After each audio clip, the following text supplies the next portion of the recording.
Hello students, welcome back. Mobile Application Development Channel. Today we'll learn about the 10th practical, that is a developing Android applications that uses the intent to pass the data between different activities or applications. Right? અહીંયા હવે આપણે આ પ્રેક્ટિકલની અંદર આપણે explicit intent related study કરીશું. આપણે last પ્રેક્ટિકલની અંદર last વિડીયોની અંદર આપણે થિયોરી સમજી ગયા હતા. What is the intent? Intent is generally use to send the asynchronous message within the applications or between the applications. Implicit intent છે એ બિટવીન ધ એપ્લિકેશન્સમાં ડેટા શેર કરવો હોય તો કરી શકીએ છીએ, જે પ્રીવિયસ વિડીયો આપણે જોઈ લીધો. Today in this we are passing the data between the, not between but within the applications. Okay, first of all we'll see the code. આપણે રન કરીને પણ જોઈ લઈએ. ઓકે, બેકમાં એ રન થાય છે. આપણે આની અંદર okay you can see here intent activity, જે આપણે નામ આપ્યું છે અહીંયા એપ્લિકેશન્સનું નામ. ફ્રન્ટ પેજ છે, that is the first activity છે. This is the main activity. અહીંયા આપણી પાસે બટન છે. Jump to the second activity. તો નેક્સ્ટ એક્ટિવિટી ઓપન થઈ અને એ જે કંઈ ટેક્સ્ટ કમ્પોનન્ટ્સ કંઈ બી ડેટા હશે એ આપણને ડિસ્પ્લે થયો. મતલબ કે એક જ એપ્લિકેશન્સની અંદર એક એક્ટિવિટીમાંથી આપણે બીજી એક્ટિવિટીમાં ગયા. સો આ થયો એક્સપ્લિસિટ ઇન્ટેન્ટ. અહીંયા જોઈ શકો છો, એક એક્ટિવિટી હોય તો એની જાવા ક્લાસ ફાઇલ, આ બીજી એક્ટિવિટી બની એની પણ જાવા ક્લાસ ફાઇલ બનશે. Right, here we are giving the specific task કે ભાઈ તમારે આ જ કરવાનું છે, કે ભાઈ આ પેજમાંથી આ પેજમાં જવાનું છે. So it is a explicit intent. Okay, હવે આપણે બીજી વસ્તુ એ જોવાની. આની અંદર આપણે જોઈએ તો સ્ટ્રિંગ્સની અંદર આપણે જોઈ લીધું, એક ખાલી નામ જ આપ્યું છે, કોઈ યુઝરનેમ પાસવર્ડ કશું આપ્યું નથી. હવે આપણું મેઇન પેજ જે પહેલી એક્ટિવિટી જે ખુલે છે એની અંદર આપણે જે રિલેટિવ લેઆઉટ્સ લીધું છે, ટેક્સ્ટ વ્યૂ લીધું છે, હાઇટ વિથ પેરામીટર્સ આપી દીધા, સાઇઝ આપી દીધો, કલર આપી દીધો, પેડિંગ ટોપ કે ઉપરથી ભાઈ કેટલું છે માર્જિન, એનું ટેક્સ્ટ પણ આપણે આપી દીધું. સેકન્ડ છે આપણે બટન લીધું, હાઇટ વિથ પેરામીટર્સ આપી દીધું, કોના નીચે રાખ્યું છે એ બિલો બી આપી દીધું, લેઆઉટ્સ, ટેક્સ્ટ સાઇઝ. પછી આપણે શું કર્યું છે, on click display second activity. અહીંયા આપણે એક્શન્સ આપી છે, ઇવેન્ટ લિસ્ટને મૂક્યું છે, પણ આપણે XML ફાઇલની અંદર મૂક્યું છે. આપણે જાવા ફાઇલની અંદર ડાયરેક્ટલી આપણે લખીશું જ, પણ અહીંયા પણ તમે લખવું હોય ઓન ક્લિક ઇવેન્ટ તો તમે લખી શકો છો. બટનની અંદર જનરલી લખવાનું હોય છે ઓન ક્લિક. રાઈટ, એટલે અહીંયા પણ તમે ઇવેન્ટ લિસ્નર મૂકવું હોય તો પણ તમે મૂકી શકો. It's a one type of method. અથવા તો તમારી જે મેઇન ફાઇલ હોય અહીંયા પણ તમે લખી શકો છો. Right, so this is the second choice કે તમે આ રીતે પણ કરી શકો છો.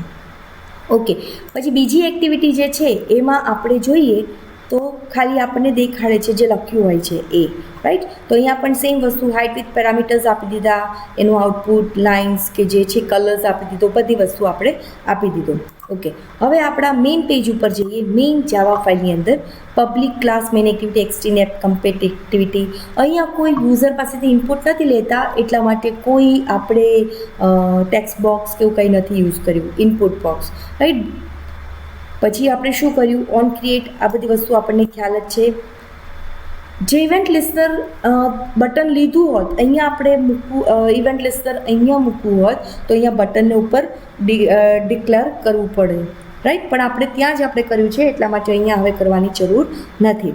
હવે આપણી જે ફાઇલની અંદર જે છે આની અંદર જે ઓન ક્લિક ઇવેન્ટ મૂકી છે એ વસ્તુ આપણે અહીંયા કોલ કરાવી ડિસ્પ્લે સેકન્ડ એક્ટિવિટી. વ્યૂ તરીકે મેથડ કરશે. ઇન્ટેન્ટ આપણે પાસ કર્યું. આ છે એક્સપ્લિસિટ ઇન્ટેન્ટ, મતલબ એક એક્ટિવિટીમાંથી બીજી એક્ટિવિટીમાં આપણે સ્વિચ ઓવર કરીએ છીએ. તો ન્યૂ ઇન્ટેન્ટ. પછી શું કરવાનું, તમારી સોર્સ ફાઇલ મતલબ કે ધીસ કરંટ ફાઇલ છે એ આપ્યું, અથવા તો તમે એપ્લિકેશન કન્ટેક્સ પણ લખી શકો છો. પછી આપણે લખ્યું છે second activity dot class. Second activity મતલબ તમે હવે કયા પેજમાં સ્વિચ ઓવર થાવ છો.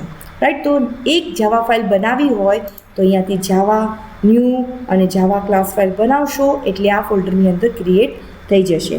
Right, second activity class file, અથવા તો તમે અહીંયાથી પણ જશો ન્યૂ એક્ટિવિટી અને અહીંયાથી કરવું હોય તો પણ થાય, પણ અહીંયા આપણે એક્ટિવિટી કોઈ નથી એટલે ડાયરેક્ટલી આપણે અહીંયા જાવા ક્લાસ ફાઇલ આપણે બનાવી શકીએ છીએ. રાઈટ, સેકન્ડ એક્ટિવિટી એ રિસીવર એટલે કે રિસીવર ફાઇલ છે, એટલે કે ફર્સ્ટ ફાઇલની પણ સેકન્ડ ફાઇલ છે. રાઈટ, હવે એની અંદર ડેટા શું આપવો છે કે આઈ ડોટ પુટ એક્સ્ટ્રા. તો એની અંદર જે નામ આપણે આપ્યું હોય આ યુનિક નેમ છે કે આ પેકેજ થ્રુ તમે કુરિયર હોય તો કુરિયરવાળા એક યુનિક આઈડી લખતા હોય છે કે એ જ ત્યાં રિસીવર પાસે જે ડિસ્પેચિંગ જે રિસીવર સેન્ટર હોય છે ત્યાંથી એ લોકો વેરીફાઈ કરે, રાઈટ. તો સેમ હિયર અહીંયા આપણે રેપિંગ કરીને આપીએ છીએ કે નેમ કરીને આપ્યો અને શું વેલ્યુ પાસ કરાવી છે, જો અંદરનું કવરની અંદર જે વસ્તુ હોય એ, that is a value, right. પછી આપણે સ્ટાર્ટ એક્ટિવિટી કરાવીએ એટલે આપણો ડેટા જે જીપી કરીને ડેટા છે રેપિંગ નેમથી થઈ અને એ રિસીવર ફાઇલમાં એટલે કે સેકન્ડ ફાઇલ જે છે એ એક્ટિવિટીમાં એ ઓપન થશે, ડિસ્પ્લે થશે. ઓકે, તો હવે સેકન્ડ એક્ટિવિટીની અંદર જોઈએ તો સેકન્ડ એક્ટિવિટીની અંદર આ બધી વસ્તુ તો કોમન આવી જ જશે. ઇન્ટેન્ટ લીધું, દેટ મીન્સ ગેટ ઇન્ટેન્ટ. આપણે વાત કરી હતી થિયોરીમાં કે રિસીવર ફાઇલ હોય ત્યાં આપણે ગેટ ઇન્ટેન્ટ લખવાનું, ગેટ એક્સ્ટ્રા, ગેટ ઇન્ટેન્ટ બધી વસ્તુ કોની અંદર આવશે, રિસીવર ફાઇલની અંદર. ઓકે, ગેટ ઇન્ટેન્ટ લીધું કે ડેટા જે છે એ આપણે રિસીવ કરીએ છીએ, રાઈટ. પછી આપણે શું લીધું, i dot get string extra જે આપણે પાર્સ કરાવી છે, જે આપણી મેઇન ફાઇલમાંથી જે પાર્સ કરાવી એ ફાઇલમાંથી આપણે અહીંયા લખવાનું થશે. અને એ ફાઇલનું નામ હતું નેમ, જો તમે જોઈ શકો છો અહીંયા કેપિટલની છે નેમ છે અને અહીંયા તમે કેની અંદર સ્ટોર કરો છો, આ ફાઇલની અંદર, રાઈટ. તમે જુદું પણ લખી શકો છો, સેમ પણ. મેક ઇટ શ્યોર કે બંને કેરેક્ટર સરખા ના હોય. અહીંયા ઇનિટ કેપ છે, અહીંયા બધા સ્મોલ કેરેક્ટર્સમાં છે કારણ કે જ્યારે એરર આવી તો આઈડેન્ટિફિકેશન્સ ન થાય એટલા માટે એક કેરેક્ટર કંઈક જુદો રાખજો. હવે એ જે નેમ પાર્સ કરીને આવ્યું એ તમે કેની અંદર રાખો છો, તો આ લોકલ સ્ટ્રિંગના અંદર, રાઈટ. હવે એ જે આઉટપુટ તમારે કોઈ ટેક્સ્ટ વ્યૂમાં તમારે ડિસ્પ્લે કરાવવું છે એટલે રિટ્રાઈવ કર્યું જાવા ફાઇલની અંદર અને શું કરાયું, જે ટેક્સ્ટ વ્યૂ છે એની અંદર સેટ કર્યું હેલો અને જે નામથી રેપિંગ કરીને આવ્યું છે એ નામ તમે ત્યાં ડિસ્પ્લે કરાયું છે, જે હેલો લોકલી જે વેરિયેબલનું અહીંયા આપણે લખ્યું એ અને પાર્સ કરીને જે આવ્યું મતલબ સોર્સ ફાઇલથી રિસીવર ફાઇલમાં એ આપણને અહીંયા ડિસ્પ્લે થયું છે. હવે જ્યારે બી ડિફરન્ટ એક્ટિવિટીઝ તમારે દેખાડવાની આવે અથવા તો લખવાની આવે, બનાવવાની આવે તો આપણે મેનિફેસ્ટ ફાઇલમાં કહેવું જરૂરી છે. આની અંદર તો ખાલી એ જ વસ્તુ આવશે જે પહેલું પેજ તમારું ઓપન થાય એ, રાઈટ. બીજી કોઈ એક્ટિવિટી તમારે અંદર ઓપન કરવાની હોય તો આ રીતે લખવાની થશે એક્ટિવિટી એન્ડ્રોઈડનું નામ, જે તમારી સેકન્ડ એક્ટિવિટી જે નામ આપશો એ અને એક્ટિવિટી છે એને ક્લોઝ કરવાની. આ ખાસ વસ્તુ ભૂલાય નહીં મેનિફેસ્ટ ફાઇલમાં.